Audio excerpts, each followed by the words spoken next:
Իդեպ այսօր կառավարության նիստում Նիկոլ Փաշինյանը, որ ըստ ֆրանսալեզու կայքի հրապարակման ավելի քան 3 միլիոն եվրո արժողությամբ առանձնատուն է գնել Ֆրանսիայում, դարձյալ մեղադրանքները հնչեցրել Հայաստանի երկրորդ նախագահ Ռոբերտ Քոչարյանի հասցեին։ Նյուզայեմի խնդրանքով երկրորդ նախագահի գրասենյակի ղեկավար Բագրատ Միկոյանն անդրադարձել է Փաշինյանի ելույթին։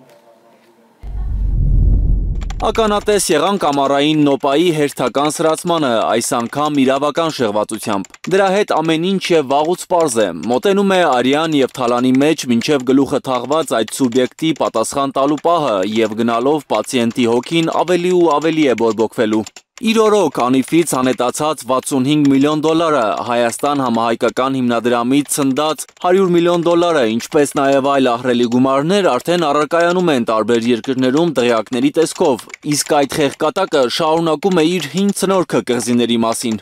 Ինքնահռչակ տգետը նույնիսկ չգիտի, որ վաղեմության ժամկետն անցնելու հիմքով քրեական հետապնդման դադարեցումն անձի մեղավորության հիմք չի կարող լինել։ Մեղավորության հիմք է իր պես համաներման միջոցով մի ձև պատժից ազատվելը, իսկ Սիլվայի գործով վաղեմության ժամկետի կիրառման հանգամանքների մասին նախագահ Քոչարյանը մոտակա ասուլիսներից մեկում մանրամասն կխոսի։